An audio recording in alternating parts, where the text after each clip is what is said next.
Então é isso aí, mestre. Vamos começar então. Primeira coisa, eu vou pedir desculpa aí a todos os ouvintes, a você também, né? E os caras que assistem o canal, porque o YouTube realmente não quis entrar, né? Não quis.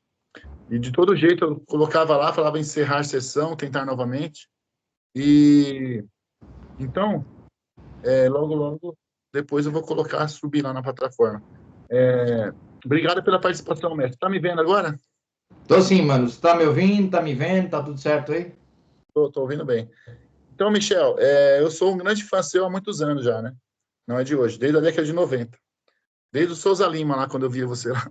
É, e eu gostaria, porque eu estou muito feliz, primeira coisa, agradecer pela sua paciência, primeiramente, né? E lisonjeado por você ter aceitado o meu convite, tá bom? Mano, é um prazer sempre. Eu gosto de atender o pessoal que tá a fim de conversar sobre música e sobre vida, e porque acho que as pessoas não procuram a gente por acaso, né?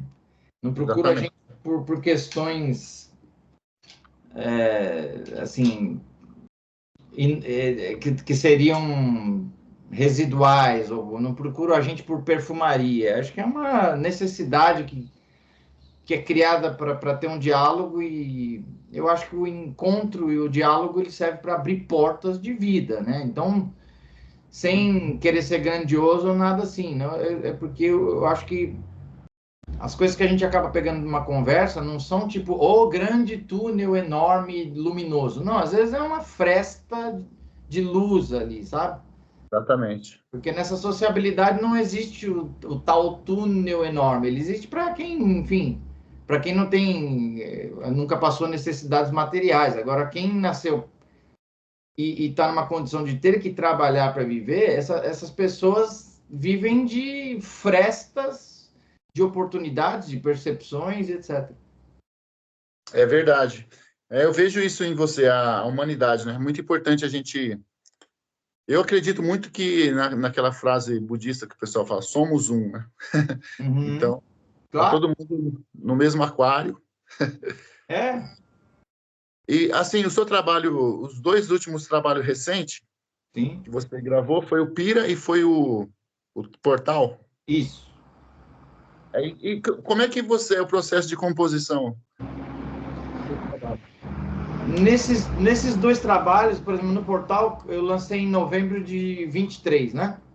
Uhum, Então, os temas, acho que a maioria deles foram compostos na pandemia. Talvez um ou outro, tem lá nos arquivos, lá tem a data de cada composição, mas a maioria foi na pandemia. E aí, assim que deu para a gente se reunir de máscara e tal, porque eu tinha tocado com o Mário Albino e o Bruno Tesseli uma vez, um dia antes enfim, de eu começar a minha quarentena aqui. nossa. Foi em março de 2020. E, inclusive, tem registro disso, cara. Tem 2 vídeos no YouTube, acho, que do Mário Albino, da gente tocando a primeira vez. E eu Uhum. curti tanto tocar com os caras, eu fiquei com isso na cabeça. A gente se encontrou para tocar standard, assim, no meio da pandemia, lá para 21. Em 22, quando a coisa começou a liberar, né, todo mundo mais vacinado e tal, aí a Uhum. gente pôde se encontrar, e o primeiro ensaio para gravar, para começar o trabalho, foi gravado. E é o disco Portal. Ah, o Portal. E é um E momento de reflexão também, né? Esse Portal. sempre é, né, o Scott, dependendo do momento da vida, né? Então, Uhum. nesse caso, foi uma junção, assim, da necessidade de tocar, de eu gostar de tocar com esses caras, e acho que tem uma coisa recíproca. Uhum. E eu lembro que no final do ensaio, o Mário falou assim, ó, às vezes é melhor assim, no susto. Porque a Uhum. gente falou sobre a possibilidade de repente, já ser o disco. E era. A gente só Entendi. fez mais uma sessão para gravar a faixa título mesmo, porque eu fiz um outro arranjo para ela. Também foi take 1 e acabou. Aí o Pira foi mais estruturado no sentido que eu vinha fazendo já. A gente pôde fazer pelo menos umas 3 apresentações ao vivo. Eu, o Hugo Fonseca, de baixo, e o Vinícius Teixeira, de batera. A gente tocou essas 3 vezes, né? Eu também apresentei os temas pelo WhatsApp. A primeira vez que a gente tocou foi ao vivo. Uhum. Porque são temas que não requerem ensaio. Basta a pessoa entender o bagulho e tirar o que tem que tirar. A métrica, né? Exato. E aí a gente gravou no The Gear Studio aqui no Campo Belo, onde eu moro, Uhum. com a captação da Adriana Boni, e depois teve a mix e master do Flávio Tsutsumi. E aí eu lancei os dois do mesmo jeito, né? Vendendo um pacote digital com encarte, com várias informações, partitura dos temas, capa em alta e os áudios sem perda. Eu venho fazendo assim e vou continuar fazendo assim. Que Inclusive, legal. esses dois discos estão nas plataformas, mas vou continuar vendendo assim. Por quê? Porque a plataforma nunca vai dar esse nível de imersão na música. Desvaloriza, né? E dizem que o que não tem valor é sem valor, né? Então, se você tem que valorizar o seu produto, realmente. E tem pessoas que estão entregando de graça, né? Muitas vezes não ganha nada, Exato. acaba se prejudicando. E realmente é necessário. O portal que você gravou, ele tem um encarte, né? Quando a pessoa compra, tem um encarte, tem as partituras também das músicas, né? Uhum. Eu Legal. mandei para você aí, é esse esquema. O Pira também, e agora vai sair um single. Esse aí eu não sei se eu vou vender como single, acho que não tem muita razão para isso. Vou lançar no YouTube, vai ter o vídeo, né? A gente gravou uma música chamada Zavinu. Eu, o Bruno Tessel e o Mário Albino também, do Portal. Que Que o legal. Zavinu era uma música que fazia parte do repertório do Portal, só que por razões técnicas a gente não pôs no disco. Aí a gente se juntou para gravar um lance que chama Som no Sebo, que rolou uma gravação faz, sei lá, um mês mais ou menos. E aí a gente tocou um pedaço dos Avenu lá e foi muito legal. Eu falei, mano, vamos gravar isso aí. Aí o Adriano Boni filmou, o Bruno Tesseli captou e, mano, em uma semana o áudio estava pronto já, Que mixado, legal. masterizado. E aí vai sair dia 15 de setembro. E o próximo álbum que eu estou mixando já também está numa fase final já de mix e master é o Ijó, que é um quarteto que sou eu, Tomás Souza no sax, Vanessa Ferreira no baixo e o Ivan Castro na bateria. Isso aí eu acredito que vai sair lá para outubro. Que legal. Eu tenho um músico que toca com você, que é daqui de Campinas também, que chama Felipe, pianista. Sim, o Felipe Já Silveira, ele gravou 3 discos meus, na época era CD, né? Aliás, 2 discos e um álbum. Tá tudo digital, que é o disco 9 Alma, e o 3, chama 3 porque é o terceiro disco desse quarteto. Que legal. Acho que a gente lançou isso em 2018, 2019, assim. Hum. Enfim, a gente começou, eu comecei a tocar com o Felipe mais ou menos em 2007, eu lembro que ele fez parte de uma apresentação que eu fiz no Instituto Anelo, ainda na sede velha, né? Ah, ele é daqui, é verdade. E aí ele participou, e aí eu fiquei com isso, a gente fez alguns duos alguma vez, e aí eu coloquei ele no trio que era eu, Bruno Migoto e Bruno Tesseli. Era Olha que legal. o trio já estava atuante desde 2008. Que Aí da quando hora. ele entrou foi em 2014, que a gente gravou o disco 9. Então enfim, foi bem legal. Falar nisso em trio, tava lembrando de um som. Você participou do Mister Motaba, não foi? Sim, o Mister Motaba, pelo que eu acompanhei na linha do tempo, era uma banda que é do Sandro Reich e do Cuca Teixeira, e que Uhum. tinha o Pepe Rodrigues Cisneros, que é um músico cubano que mora aqui no Brasil faz um tempo já. Os caras tinham um swing.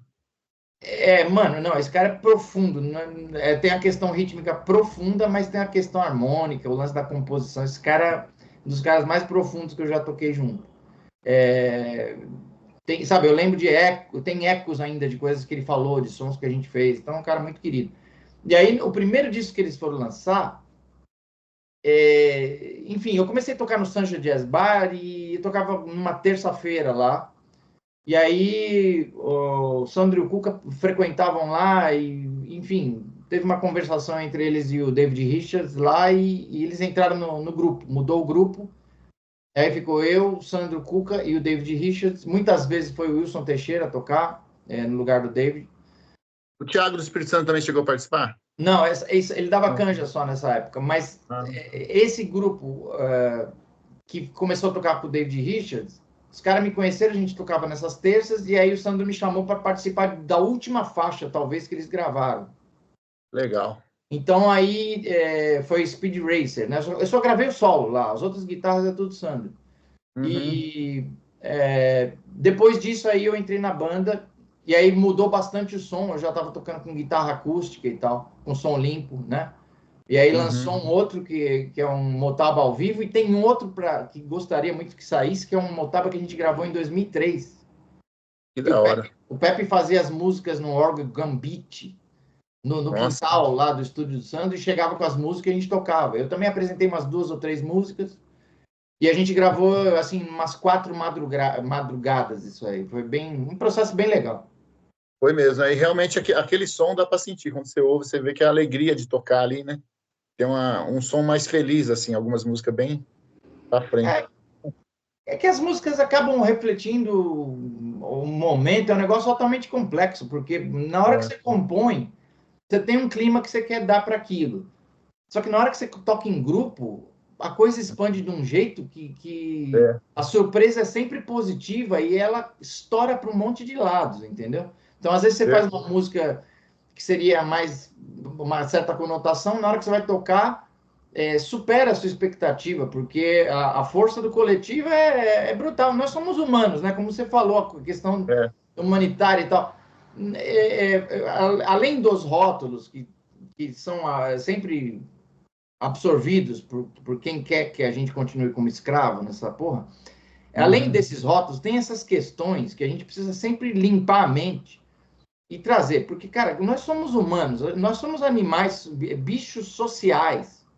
Quando a gente uhum. se junta para tocar, se existe respeito, meu amigo, não tem comparação nenhuma com alguém tocando com um play along ou com uma base pré-gravada.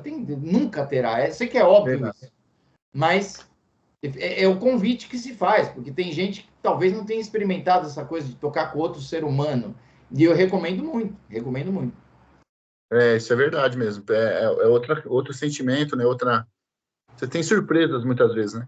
O, o Tribal Tech também Tribal Tech, quando eu vi Mister Motaba, eu lembrei deles. Sim, sim. Porque era a influência dos caras na época, né? Eu, É. nessa mesma época aí, eu gravei uma primeira composição minha, que foi até em parceria com o Djalma Lima, ele fez alguma parte da composição, que é Uhum. um tema chamado XPK, que eu coloquei numa coletânea de Souza Lima. Eu lembro que a gente gravou 2 takes. O primeiro foi uma doideira, porque já era eu tocando com a guitarra com som limpo, sabe? Não estava Uhum. tocando com drive nem nada. Porque eu, sei lá, alguma coisa me dizia que isso ia fazer com que eu tocasse mais à vontade. Uhum. Entende? Eu não me sinto tão à vontade tocando com distorção. Eu sinto É. que ela me leva a tocar certas coisas que eu não estou afim. E Então, depende do que você toca, né? Depende do que você toca, com distorção não soa tão. pois é, Às vezes, só que eu não vou generalizar, eu tô falando da minha sensação, tá? Né? assim, tem outros. Mas tem coisa de eu tocando com distorção, por exemplo, tem uma faixa que chama GNU, que tem é um vídeo no YouTube que eu tô tocando com o Felipe Andreoli e o Bruno Valverde, que eu gosto bastante daquele take, ficou bem legal. Mas quando eu gravei o XPK, então, que era uma coletânea de um livro lá que o Souza Lima lançou, eu Uhum. apresentei essa faixa que ela já tinha a seção de solos sem harmonia ou estrutura definida, que é o que chamam de free. Eu não chamo de porra nenhuma, né? Eu não fico dando rótulo nas coisas. Eu chamo de música, mas nesse caso não tinha uma forma pré-estabelecida, entendeu? Então essa foi a primeira gravação que eu fiz, de repente, como autor da faixa e enfim, como o que chamam de líder do grupo, mas não é líder é só quem, enfim, hoje em dia eu sou líder dos meus grupos, mas eu sou só o cara que faz VSRC, entendeu? Porque na hora que a gente está tocando, é uma alternância de liderança. É, Cada vez é a vez de uma pessoa. E isso verdade. é de uma beleza, mano, porque às vezes você toca uma música que dá 15 minutos e você não cansa, ninguém cansa. Por quê? Porque tem uma coisa rolando que gera interesse. Enfim, entende? Então, é muita coisa, muita coisa. Então, o que eu quero dizer, você falou dessa influência do Tribal Tech, é uma coisa dos caras, eu tinha também na época, Aham. mas eu já, quando eu fui fazer a primeira gravação minha, vamos dizer, eu já quis tocar com o som limpo e ir para outros caminhos. Ah, que legal. Outra coisa que eu ia perguntar para você, isso é interessante até para quem te segue, né? As suas maneiras de aula, você também tem algum curso gravado assim que você oferece para No, ou no, você? No momento, não. No Mas você momento, tem essa pretensão? seria interessante, só que todas as propostas que vieram, elas são de contratos que são Entendi. completamente fora da realidade de quem Ah, quer o é. mínimo de dignidade em relação ao seu trabalho. Então, eu estou aberto para isso, tenho como fazer, só Uhum. que o que tem enrolado mesmo desde 1990 são aulas presenciais, com o Ah, processo de é. cada pessoa ouvindo, trocando ideias com cada pessoa, e tem sido um caminho ótimo, enfim, Eu ainda muito estava realista. conversando, inclusive. É isso mesmo, eu estava conversando com um aluno, inclusive, o Rander Couto, que ele vai ser o próximo da próxima. A próximo podcast vai ser com ele, né?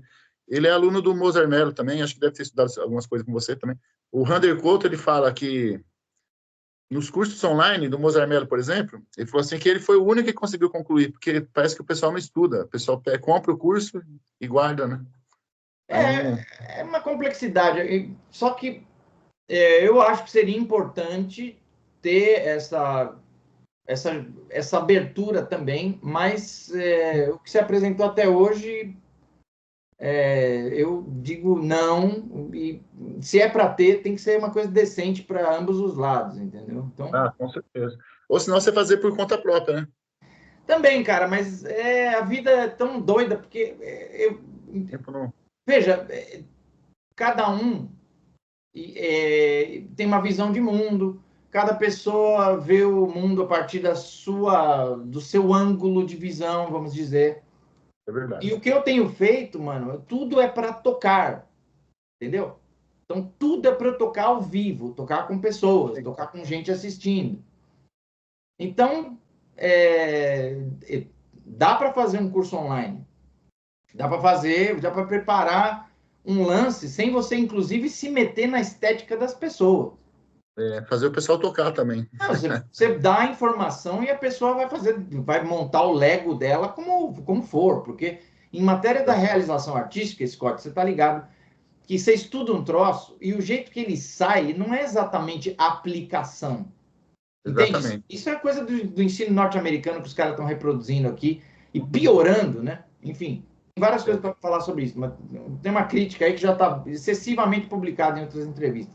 Mas esse papo de eu estudo para aplicar ao vivo é de uma estupidez, porque é, assim, mano, quem garante para você que aquela frase que você decorou vai se encaixar perfeitamente neste momento, como se fosse uma reação ao que está acontecendo em relação ao que o grupo está tocando? Isso não existe. exatamente, é. Agora, o que eu acho, a gente precisa esclarecer certas coisas. Por exemplo, já me perguntaram na pandemia, né, fazer várias lives, você é contra a transcrição? Eu falei, mano, eu sou contra a obrigatoriedade da transcrição. Ah, Eu não sou entendi. contra nada no processo. Porque se você falar, eu preciso tirar tal coisa e escrever, por favor. É. Agora, é uma necessidade real sua, entendeu? Não é uma coisa Uhum. que o ensino determina lá, carimba, sabe, esse papo de leitura à primeira vista e transcrição. E aí vai um monte de gente tocar, o cara tá tocando com o tone fechado da guitarra, todo mundo tocando com as inflexões do Pat Metheny, é uma miséria isso. É. Entende? E é verdade, você tem razão. E o músico, cada pessoa é única, né? A forma de. Se você fica muito imitando, você perde a sua essência, né? Eu percebi isso quando eu fui fazer o LM. Na época eu estudei com o Jonas Santana, inclusive ele falou que foi seu professor na época, né? O Jonas. Aí ele era muito boa as aulas lá. E ele falava muito isso, ele falava assim, você tem que descobrir a sua musicalidade, não ficar preso só na musicalidade que já tem, né? Você estuda, mas aí eu comecei a compor e esse lado da composição me ajudou muito, porque Claro. você abre um leque, né, diferente. E as pessoas quando vê a sua música falam, nossa, a música é diferente, porque quando você não segue padrões, né? Eu percebo que você não segue padrões, eu percebo. Você tem uma forma de compor que você quebra as regras, né? Lógico que você já conhece as regras também, né? Por isso você quebra. Mas você faz uma forma assim bem, eu acho legal. Do nada você não espera, entra um acorde ali que você não está nem esperando. Isso é legal, eu acho muito bacana essa forma sua. Então, Scott, por exemplo, essa fala aí, a gente tem que considerar a nossa própria musicalidade. Claro, é uma coisa que seria o normal, né? Só que quando você tem um ensino que ele é lambe-botas do ensino estadunidense, não tem chance para qualquer autenticidade, inclusive na própria realização, digamos, didática daquilo lá. Não existe uma crítica. Cara, eu acho o seguinte, que da mesma forma que falam o seguinte, falam assim, tem uma definição de autodidata que é interessante.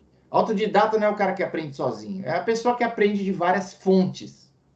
Exatamente. Porque você não aprende nada sozinho. Então, vamos chegar no ponto que eu quero te dizer. A partir do momento que nós somos seres humanos, isso aqui é uma bola girando, para alguns não vão partilhar do mesmo conceito que é uma bola, né? Mas, enfim, mas... é uma pista. Exato, exato. Mas sendo um planeta que está girando aí pelo espaço, nós estamos tudo na mesma casa. Então, não vou nem entrar em outros aspectos, mas vamos falar disso em relação à música. Não tem como você não se influenciar. Não tem, é impossível. Agora, o que acontece no processo é que com a própria honestidade da pessoa, a própria observação constante dela, quem ama, cuida. Exatamente. No meu caso, eu preciso ouvir o que eu toco constantemente. Então, se eu não ouço as gravações que eu realizo, eu vou me basear no quê? Numa falsa impressão, tipo assim, hoje foi legal. Hoje foi uma desgraça. Eu não posso me basear nisso, eu tenho que ouvir a materialidade do que aconteceu. Que você fez, né? Então, enfim, você comentou aí, eu fiz aula com o Jonas, acho que em 89 e tal. Faz tempo. E aí, enfim, eu decidi que eu ia começar tudo do zero em seguida. Comecei, inclusive, obviamente, a desenvolver o meu próprio método, que é o que eu baseio minhas aulas e observo como é que isso se desenvolve, né? Simplesmente uma imposição sem crítica. Eu estou sempre de olho no que eu estou fazendo. Então, nesse pacotão todo que a gente está falando sobre autenticidade, vamos dizer, sobre a pessoa, você disse uma coisa importantíssima, cada ser é único, e é verdade, porra. A partir do momento que a gente considera essas coisas básicas e que todo mundo está jogando no lixo, em via de regra, primeiro que você já está contra o funcionamento dessa sociabilidade.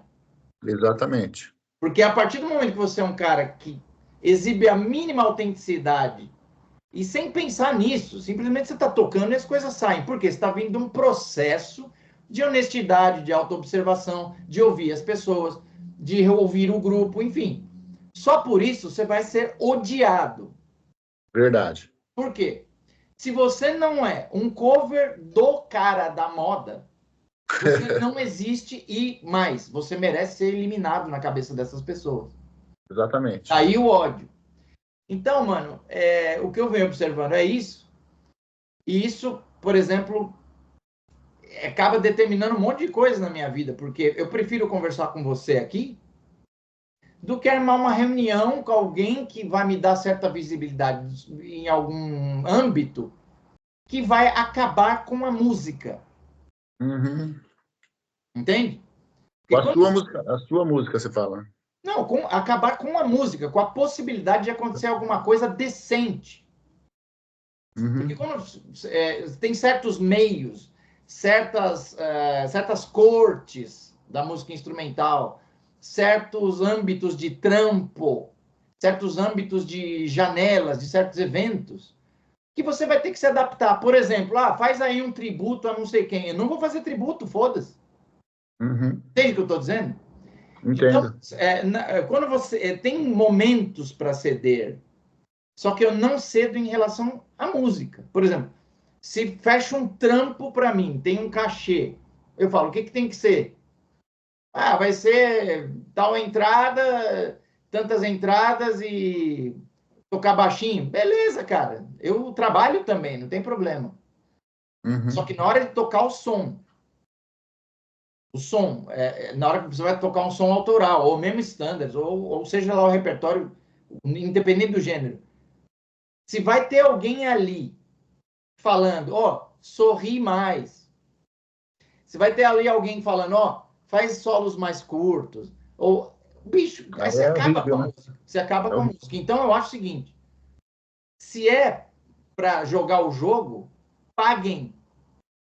Entende? Só Exatamente. que mesmo você tocando para gente que está em contratado de gravadora, que roda o Brasil, não sei o que, tem empresário, tem todo esquema, mesmo isso não está valendo mais a pena, porque eu Não tá.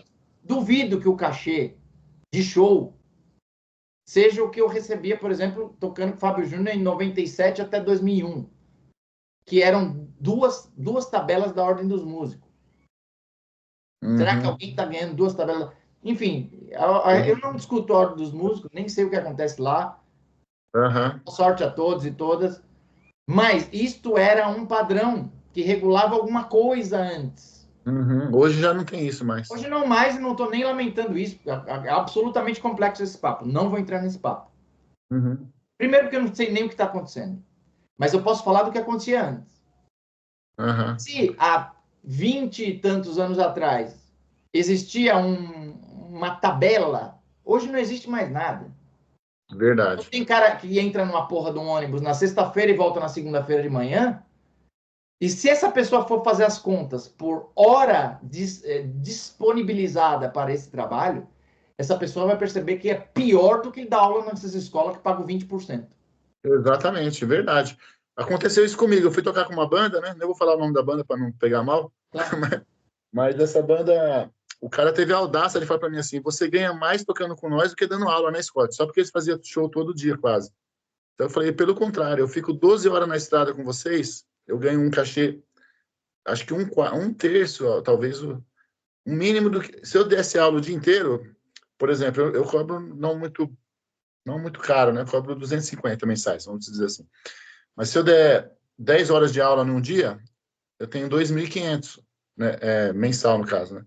Então, com vocês, não tem. Eu tô ganhando nem um terço disso. Então, mas o cara achava que eu tava ficando rico. Ou seja, eles ganhavam super bem, o cachê dos caras era bem alto. Scott, as pessoas que passam a ter um certo chicote na mão na sociedade, elas vão querer usar. Porque é de uma Uhum. mediocridade, é de um esquecimento de onde vieram, é um esquecimento de tudo para fazer o jogo. Ah, o jogo é assim. Cara, o jogo pode ser assim, mas dá para não ser tão desgraçado nas relações? Acho que dá. Uhum. Então, tudo que as pessoas que empregam a gente não querem é que você faça certas contas. É verdade. Saca? Porque eles vão sempre vir com o papo, não, a gente gera emprego. Não, cara, você usa a mão de obra de uma pessoa que não tem outra opção se não vender a própria mão de obra, e assim vai. Então não vou nem entrar nesse papo, porque esse papo, ele é Exatamente. profundo, ele é decisivo, só que a gente voltando, eu acho que vale a pena entrar nessas doses homeopáticas desse viés da conversa.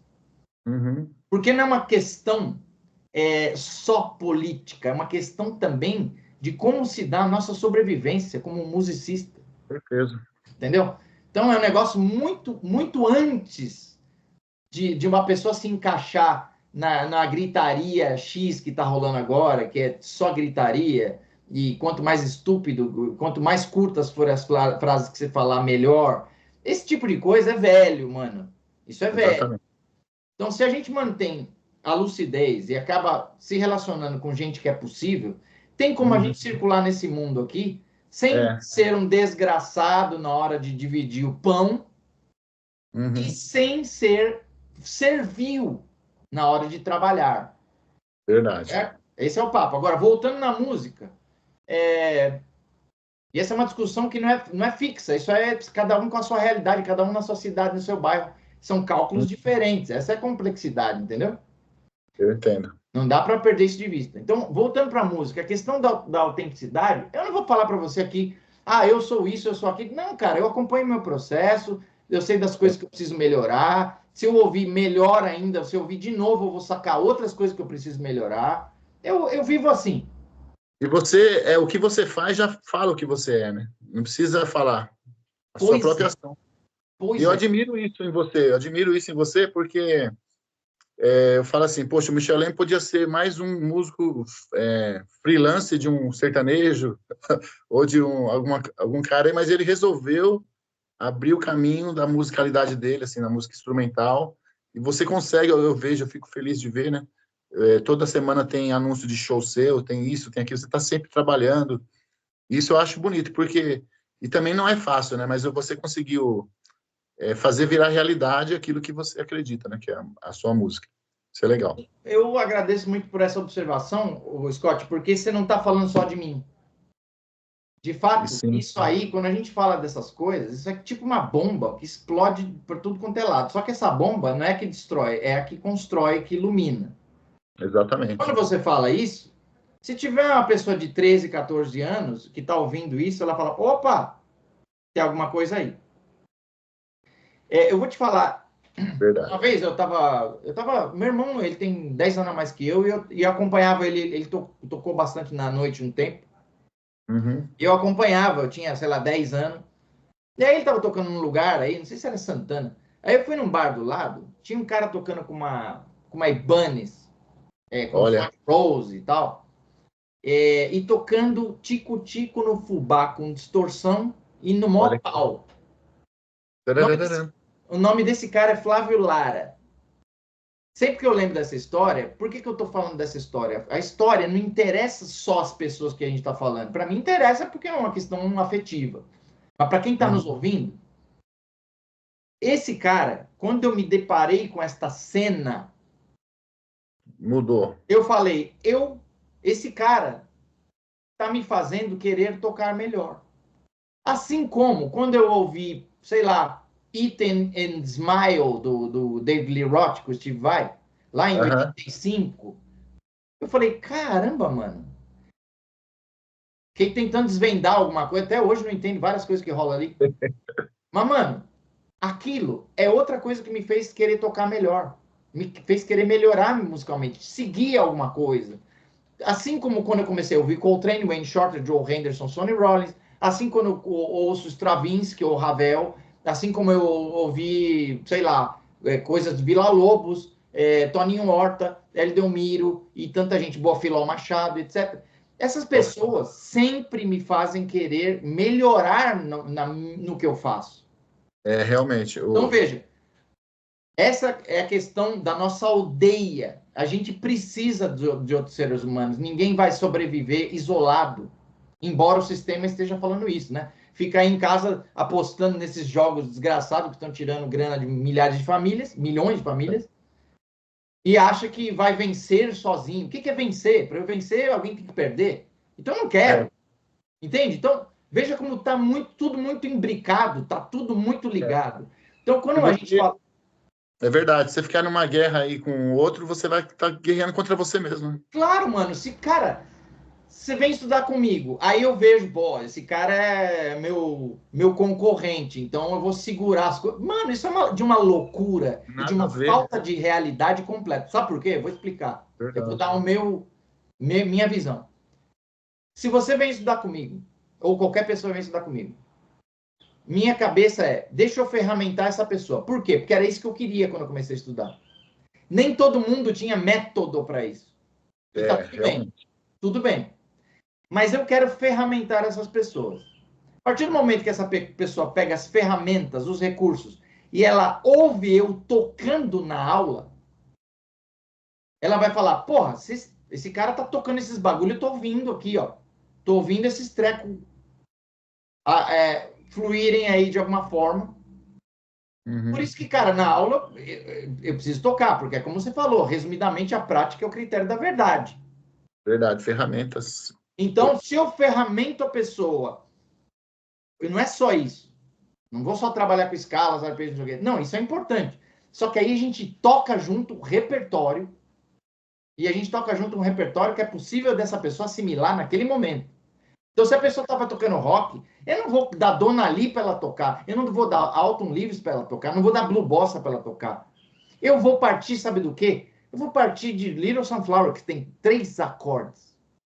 Uhum. Eu vou partir de So What, que tem 2 acordes. Dois E assim acordes. por diante. Certo? Então, isso inclusive que eu proponho no próximo aulão que eu vou fazer aqui no Espaço Sagrado Beleza, dia 31 de agosto. Enfim, é uma série que eu estou fazendo de workshops, aí um workshop por mês. Isso é interessante falar sobre isso aí, que você, Sim, sobre os é um negócio simples. A pessoa fala comigo, se inscreve, tem ali um preço acessível, e a gente fica lá 2 horas e meia, eu expondo as coisas, mando material depois. É uma espécie de workshop, só que eu chamo de aulão, acho mais interessante o nome, inclusive. aulão, Mano, então, o que eu quero dizer? Dessa interinfluência, dessa inevitabilidade da gente se influenciar por outras pessoas, como é que a gente pode ser uma força que vá somar na vida das pessoas? Agregar a vida das pessoas? Essa é a grande questão. E isso faz você questionar tudo na sua vida. Porque não basta só eu estar com uma técnica boa para fazer tal coisa, se na minha casa eu trato quem vive comigo que nem o quê? Exatamente, Então, cara, é uma superação todos os dias. Se a sociabilidade fala para a gente competir o tempo todo, eu falo, dentro da minha casa eu não vou competir. Dentro do som que eu estiver tocando não vai ter competição. Exatamente, é isso aí. É porque isso que você está falando aí tem sentido, porque, por exemplo, se você come um arroz, alguém teve que colher aquele arroz, né? Então você dependeu daquela pessoa. O mercado, né? E quando os caminhoneiros faz greve, que não chega nada para ninguém. Claro, claro. Todo mundo depende de todo mundo mesmo, realmente. Claro, A mesma coisa é a música, né? A música, todo lado tem música de vários estilos, vai no Nordeste, vai no, né, Pernambuco tem o frevo, exato, você vai... exato. E completando aquele raciocínio que eu falei para você, você vai ter aula comigo e aí muita gente que está dando aula está com medo que quem tem aula com essa pessoa vai tocar melhor que ela mesma. Você sabe? Mano, tem um erro de cálculo brutal aí. Por quê?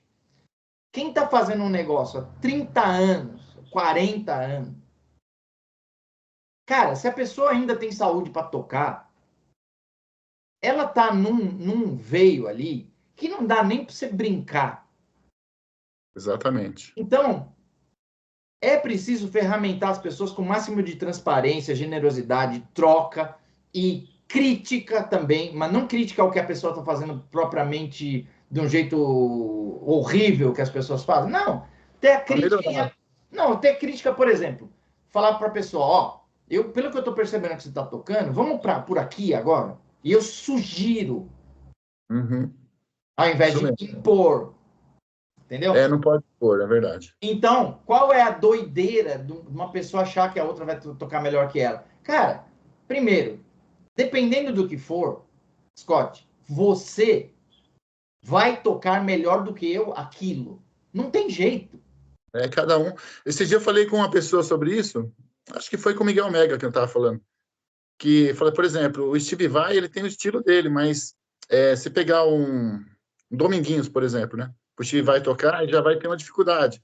E o Dominguinhos vai ter dificuldade de tocar Steve Vai. Ou seja, todo mundo tem a sua música e cada um toca melhor a sua música, porque geralmente, assim, acho que quando você compõe, as suas músicas é muito mais fácil de tocar para você do que para quem vai tentar copiar. Não. Não? Sabe por quê? Olha a complexidade do bagulho. É difícil, mas para você. Quando uma música vem para mim, Scott, ela não vem amanteigada de um jeito fácil de tocar. Ela vem como ela tem que vir. Essa que é a doideira. É isso mesmo. E eu preciso chegar nela. Teve músicas que eu trouxe por último num trio, por exemplo. Eu tenho um disco que eu gravei chama Gnose, que eu também estou vendendo daquele jeito lá, encarte, áudio. Que tem encarte, tem toda a história lá. Bom, legal. Nesse disco, a faixa título, eu apresentei meio que por último. Precisou de 4 takes no estúdio, pelo que eu me lembro. Legal. As outras, foi tudo take 1. É porque você estava buscando alcançar o que a música pedia. Exato, mano, porque não é porque eu compus que ela é fácil para eu tocar. Isso é verdade. Só se for num processo desonesto, aí sim. Eu falo que às vezes, pela naturalidade de ela vir para você, talvez para você seja mais fácil do que para outra pessoa, talvez. Pode ser, mas mesmo assim, às vezes até para eu tocar o tema tem desafio. Para eu improvisar tem desafio. Porque ela veio daquele jeito, eu que preciso chegar nela, entendeu? É verdade. Então, num processo desonesto, por exemplo, a pessoa fala, eu tenho um estilo, aí cada composição que faz aquele carimbinho de sempre, e foda-se. Eu não quero trabalhar assim. Sabe por quê, mano? Eu tô reparando que cada música tem as suas exigências específicas. É verdade, realmente. Tem um DNA diferente, né? É únicas Total, também. São únicas. total. Mano, eu tava compondo para um trio aí que a gente vai gravar provavelmente em outubro. Que aí eu Caio Pamplona e o Tommy Coelho. Teve uma música lá que eu falei, puta, não é isso aqui, mano. Aí, aí eu comecei a tocar de novo. Até Aí buscar. o tema ficou grande e tal. E aí eu organizei lá as sessões de solo para ser um negócio intuitivo. Mano, foi mais uma vez você sente tem alguma coisa que ainda não é. E é como se a própria música te falasse. Aí você chega nela, você trabalha de novo, aí ela se mostra. Então a gente tem que estar preparado para o que cada música que chega. Então eu sinto que a música puxa a gente sempre. Uhum. Legal. Esse processo de composição é muito bom, né? A gente se surpreende. Eu falo para as pessoas, muitas vezes, que eu componho muito, né? Já tenho mais de 500 composições, assim, gravada não, mas escrita e algumas coisas instrumental. E muitas músicas eu falo para as pessoas assim, que eu não compus ela veio para mim. É tipo como ela toca na sua cabeça, assim, você vai e começa a tocar, você vai buscar, que nem você falou. O Stravinsky tem uma noção que é interessante. Ele fala no livro Poética Musical em 6 lições. Eu não li muitos livros técnicos sobre música. Li várias autobiografias e biografias. E livros de um cara falando essencialmente sobre música, assim, eu li alguns e foi bem proveitoso, claro. Mas o meu processo não é muito desse. O meu processo precisa tocar bem, entendeu? Eu só vou ficar satisfeito comigo mesmo se eu estiver tocando minimamente bem dentro dos meus critérios. Uhum. Mas nesse livro, o Stravinsky fala um negócio interessante. Ele fala: as pessoas falam, por exemplo, o som da cachoeira é música para mim, o som dos pássaros é música para mim. Hermeto Pascoal. Só que aí ele fala: música é quando o ser humano organiza os sons. Ah, Beleza, peraí, vamos ter a crítica, certo? Eu não vou comprar isso 100% e pôr os meus 2 pés nisso, né? Mas eu acho uma noção interessante. Então, isso que você está falando, agora trazendo a minha visão, que a música vem e ela se faz. uhum. O Keith Jarrett, por exemplo, fala uma coisa. Quando agora ele não está tocando, teve grandes problemas de saúde aí, tá velhinho. Ele tá bem velho, é. Mas produziu o que produziu, né? Cara é fera. Então, mano, ele fala assim, quando ele tava tocando, meu trabalho é não atrapalhar o que minhas mãos querem fazer. E aí eu traduziria um pouco para nós, nosso trabalho é não atrapalhar a música. Não sei se Exatamente. alguém já falou isso, talvez alguém já falou isso. Então, o que eu quero dizer? Por que se fala em sensibilidade, né? E técnica, é preciso ter algumas técnicas de composição. Eu tenho algumas, pouquíssimas, mas eu uso às vezes quando eu sinto que eu preciso. A questão é que eu preciso, quando vem a melodia ali, ou vem a situação, vem a harmonia, seja lá o que for o ritmo, Uhum. é como se eu tivesse que estar aberto e falar, peraí, o que isso aqui quer dizer? É interessante. Já que Então, você está falando disso aí, depois que você concluir, eu pergunto, mas pode falar. então eu vou muito por aí, porque aí eu acho que a intuição ela é um troço que ela abarca muitas coisas, né? Ela tem o raciocínio, ela tem um monte de coisa junto, não sei. Eu não quero separar as coisas e elencar e hierarquizar as coisas, mas a gente sente quando ainda não tá a música. E aí a gente volta, trabalha e chega no ponto que você fala, pô, agora isso é uma música. Agora Aí vamos, você toca e você ouve, você não fica só olhando a partitura. tem que organizar tudo, né, para ficar audível, né, de uma forma que a pessoa. Outra, A pergunta que eu ia fazer sobre isso aí, esse assunto mesmo está falando de composição. A música Mensagem, ela começou pelo ritmo, que ela começa pela bateria, né?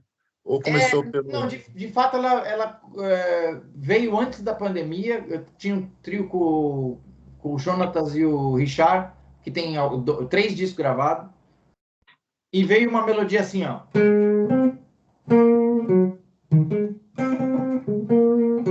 Nossa, da hora. Mano, cima disso aqui, é Lá bemol 7, Sol bemol 7, Lá bemol 7, Sol bemol 7. Quer dizer, não é um negócio fácil. Eu precisei chegar nela e, sei lá, eu ouço a gravação, tem coisas legais acontecendo do grupo e tal.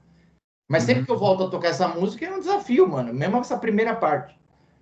Então, a primeira coisa que veio foi essa melodia. Foi a melodia. Por isso que eu chamei de mensagem. Essa melodia, ela veio de uma forma inevitável. Eu Como tinha se que fosse escrever.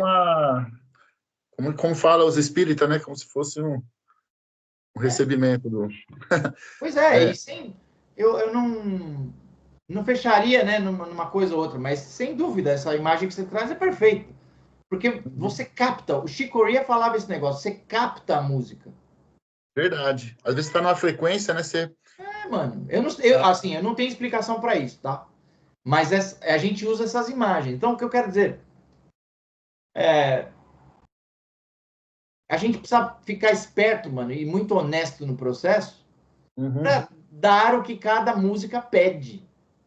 Sim, sim. Assim como, na hora que você está improvisando, você dá o que a música pede naquele momento. É uma doideira, entendeu? Então, por isso que a gente tem que ter uma puta técnica. Eu não tenho a puta técnica, eu tô sempre tentando melhorar.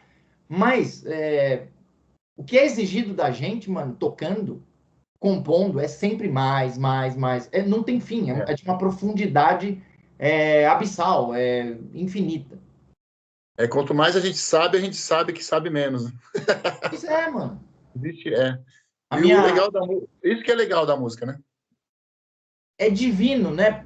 Porque, assim, você vê, na pandemia, duvido, né?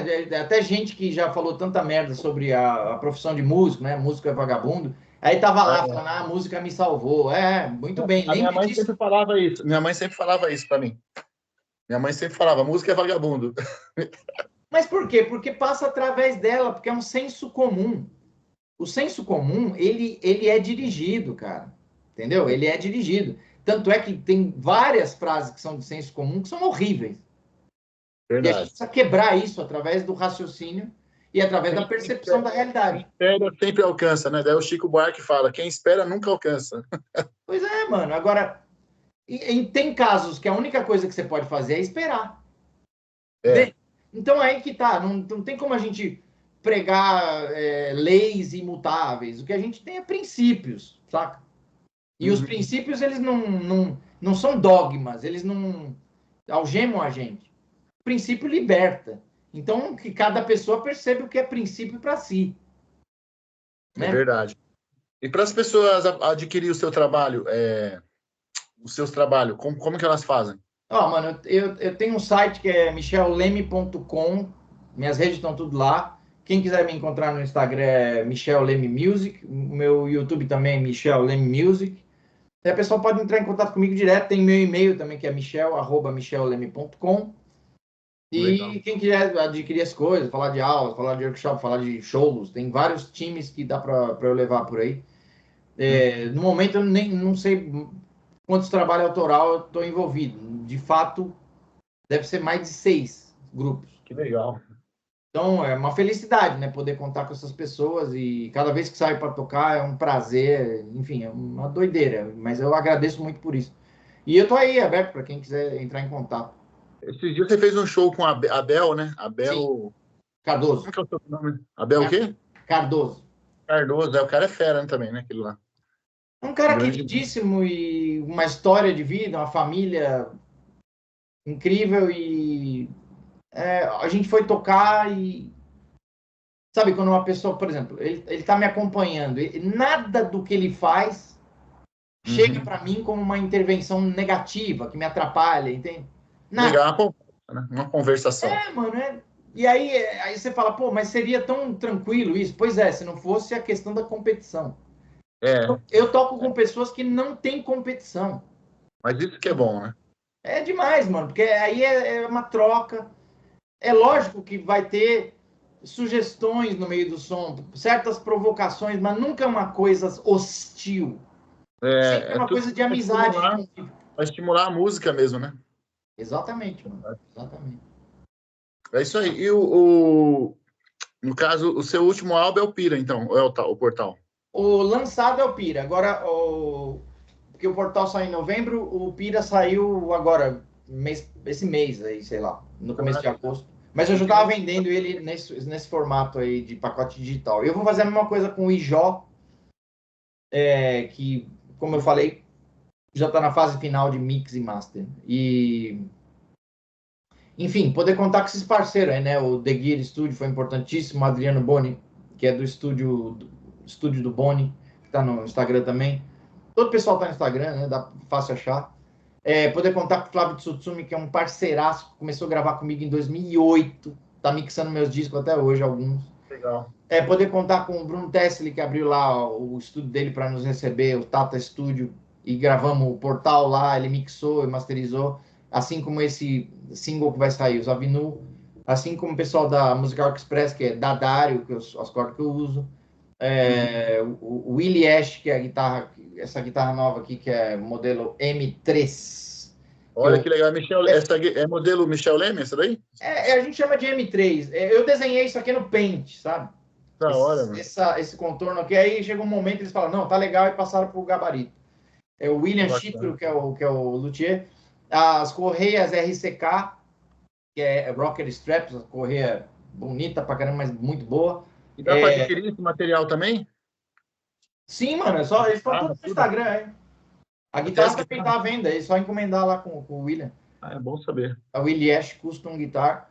E aí também tem a Hot Stage, que é dos meus amplificadores, né? Que é um amplificador assinatura, mas que eu dei o nome de Libra, para ninguém ficar com bode, que tá escrito Michel Leme, né? Se é gringo, pode, mas se tá escrito Michel Leme, aí os caras vão meter uma fita em cima. Então pus Libra, porque aí é só o meu signo e dane-se. É que eu vou mostrar mesmo, Michel Leme. Mas então tem esses apoios aí. E a Gucci, as palhetas aí que eu uso, opa.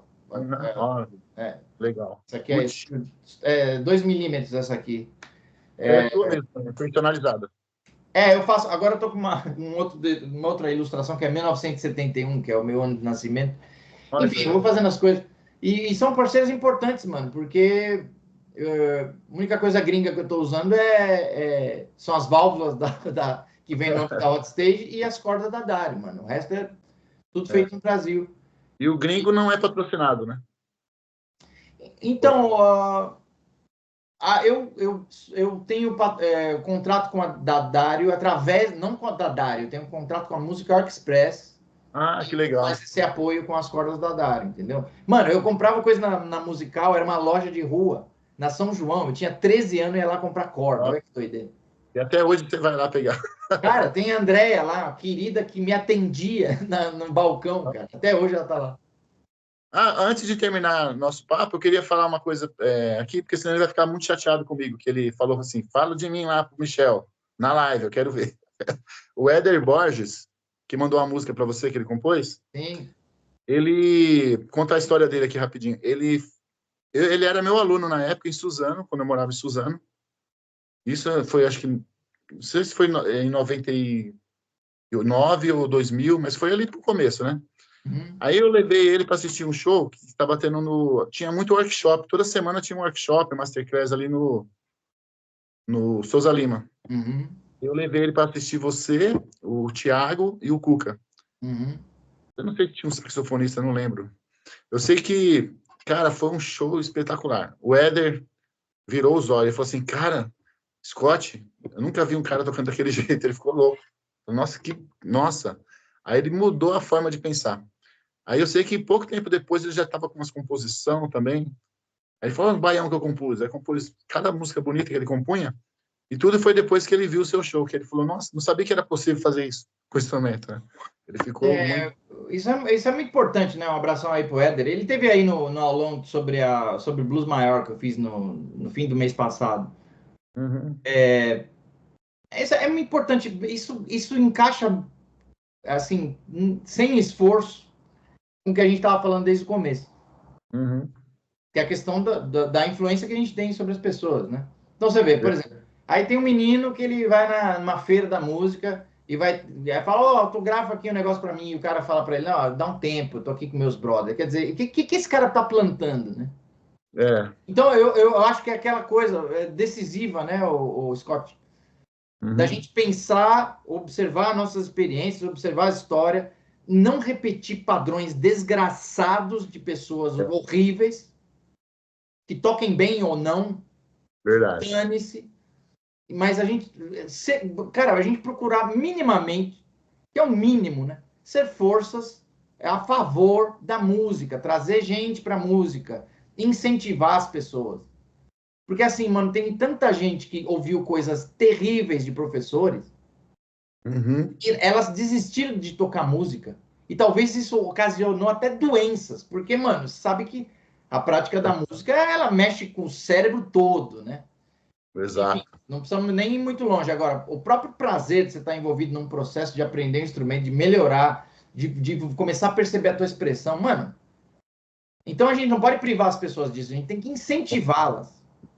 Obviamente sendo honesto e falar, ó, eu tô reparando que você tá indo por aqui, mas ó, isso é legal, mas nesse acorde você tá insistindo nesse negócio aqui, ó, e o modo que a gente está estudando é esse. Ó. Procura conviver um pouco mais com esse. E aí Uhum. depois você vai ter uma perspectiva legal de usar 2 ou 3. Uma primeira, Exatamente. né? Entende? Esse tipo de coisa. Então não é que eu vou ficar agradando todo mundo e sorrindo o tempo todo. Não é, mano. É um processo honesto. Só que ele pode ser levado com respeito e ética, né? Com certeza. E na Feira da Música, realmente, aconteceu, inclusive, eu fui tirar foto com um guitarrista lá, né? Não vou falar o nome dele, mas ele é bem famoso. Aí ele falou assim, ó, tal hora, em tal lugar, entra na fila. Falei, tá bom. Eu fui embora. É uma loucura, Acho que eu ia entendeu? Uma pegar a fila aí. loucura. É assim, a gente sabe, o Scott, que a pessoa que está numa sala de aula é professor, professora, ela tem um poder. Uhum. E um amigo me falou sobre isso, é um outro assunto, mas eu adapto para essa coisa desse poder dentro da sala de aula, esse poder dentro de um lugar que você está fazendo um show, desse poder na fila do supermercado, quando alguém reconhece que você é músico, Uhum. que é o seguinte, não use esse poder,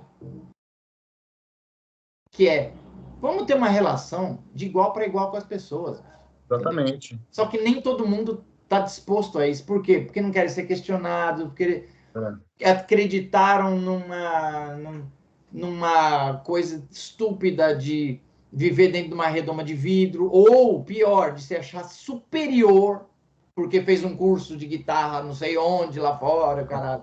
Tudo isso Exatamente. é uma mentira, entende? Você Então, pega um monte de papel, coloca na parede, mas na hora de tocar, não toca nada também. também tem isso. E tem até os caras que tocam bem, mas são canalhas. É. Então, mano, a questão é que eu tive sorte, por exemplo, de nascer na Zona Leste, ali na Vila Santa Isabel. A Vila Santa Isabel é um bairro entre a Vila Formosa e a Vila Carrão. É bem Eu conhecido pude. a mesmo, Isabel. Oi? É bem conhecido esse lugar aí, conheço. É que tem uma cidade que chama Santa Isabel e tem o bairro que chama Vila Santa Isabel. Vila Santa Isabel. Que só tinha um ônibus lá na linha, que era o Santa Isabel, que saía do metrô do Tatuapé. Enfim, um Ah, bairro tem meio um esquecido. também que é no Rio de Janeiro, que é bem conhecido, né? Também, é. É, o Mas Vila esse é Santa na Zona Isabel. Leste de São Paulo. Eu tive a sorte, por exemplo, com 10 anos, eu pude conviver lá num bar que tinha na frente, jogar bilharzinho com os velhos e tal, Hum. e perceber uma outra dinâmica,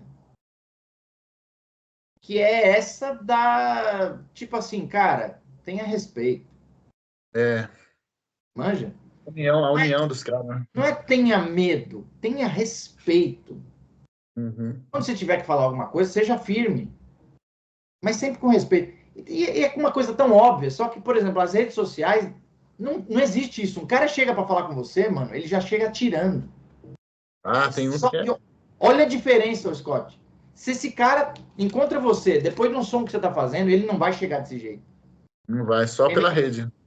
Então, tem um negócio que precisa ser combatido, que isso aí não pode mais continuar sendo. Isso aqui, né, no caso, deve estar passando no YouTube e as pessoas, enfim, que é uma espécie de rede também. Só que o YouTube tem umas particularidades aí que, às vezes, por exemplo, você publicar essa entrevista aqui no YouTube é muito Uhum. melhor do que você publicar uma live no Instagram, que ela vai sumir.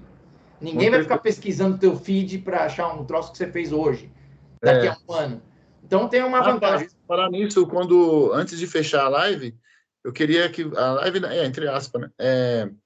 Eu queria que você me ensinasse Na hora de sair, eu tenho que apertar algum botão para gravar, para salvar ou não? Não, mano, você só aperta o stop aí, e aí, depois de alguns segundos ou minutos, vai aparecer essa gravação aqui como um arquivo na conversa. Aí você tem como baixar.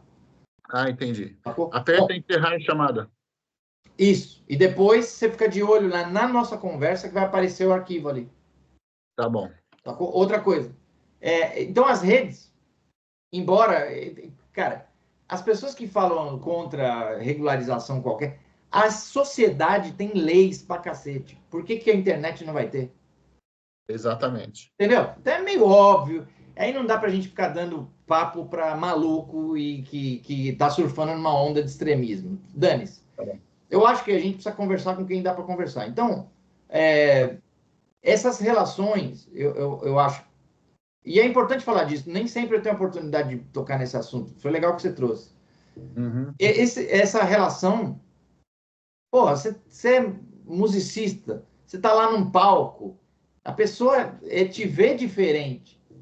Só que a gente precisa quebrar qualquer hierarquia e tratar essa pessoa e ela perceber que ela importa. Eu vi um negócio do Vini Colaiuta, um podcast dele. Teve um Aham. papinho aí de alguns músicos falando de esse artista é relevante. No dia seguinte que eu ouvi isso, achei horrível. O Vini Colaiuta fala no podcast dele lá, ele fala: você nasceu, então você é relevante. Exatamente. Sabe, a pessoa chega para conversar com a gente, mano, a gente não sabe quem é, pô, entendeu? Só de você nascer na concorrência que tem ali, né, para chegar no É, útero. e fora esse papo, a gente aqui, já andando em cima da terra, sabe? Uhum. O que autoriza essas pessoas a tratar a outra como menos? É. É de uma estupidez. É a falta do autoconhecimento, né? Também O acho. Às vezes autoconhecimento. tem um componente de vilania, tem um componente de reproduzir a própria criação, tem um componente de reproduzir as próprias aulas que teve com algum cara canalha, entendeu? Isso tem Uhum. demais. Isso tem demais. Infelizmente. Enfim, É. é importante. Então é importante a gente levar esse papo, porque também acho que esse papo, para nós, ele ajuda a gente a lembrar, falar, beleza, vou me relacionar com a próxima pessoa que vai ter aula comigo. Como é que vai ser? Vai ser melhor do que da outra vez. É um compromisso, cara. Com certeza. Compromisso. O segredo é esse mesmo. Ô, mestre, obrigado mesmo pelo bate-papo hoje. Eu não sei como é que tá o seu tempo aí, mas obrigado mesmo, tá? Pela participação e pela paciência, porque ó, nunca aconteceu isso, mas hoje, não sei o que aconteceu, o vídeo, a live lá, o pessoal tava esperando lá, acabou, acho que eu vou ter que pedir desculpa depois ali, né? E vou postar esse vídeo para a galera lá, mas obrigado pela paciência que você teve aí. Tá? Eu já publiquei lá um treco lá no Stories, lá falando que deu problema. Acho Uhum. que. E depois que estiver pronto aí o vídeo, eu vou ajudar a compartilhar, obviamente, que é um prazer fazer isso. Acho que esse tipo de papo é uma discussão que precisa ser acesa, sempre reacendida na sociedade, sabe? Porque o nosso meio musical, ele está infestado de um ideário que é de uma estupidez, que é cavalar, ela é brutal, e a gente precisa ser força para trazer as pessoas para, no mínimo, uma outra perspectiva de vida, né? Uhum. Então, eu agradeço muito por esse espaço aí. Não teve problema Obrigado. nenhum que deu problema. O YouTube, é problema do YouTube. A gente está aqui fazendo como dá. Então, eu te agradeço muitíssimo e vamos em frente aí, estou à disposição. Eu que agradeço, viu? Obrigado mesmo por participar e tenha um ótimo dia aí. E, assim, os próximos shows seus, você quer anunciar antes de terminar? Vai ter algum show? Tem no meu site aí, mano. Porque às vezes vai ficar no YouTube e fica uma coisa meio datada, né? Se Depois. eu falar. É Mas verdade. no meu site tem lá, michelleme.com, tem sempre minha agenda, eu atualizo sempre. Tá bom. E será um prazer receber as pessoas aí, trocar ideias, como dois seres humanos, né? Amém. Obrigado, viu? Gratidão por tudo e conta comigo também, se precisar, que eu puder ajudar aí, tá bom? Muito, muito agradecido. Valeu aí. Obrigado por ter participado aí da live. Agora É eu um vou encerrar prazer. aqui e sucesso para nós. É nóis. Harmonia e Nóis. paz, né? Muito bom.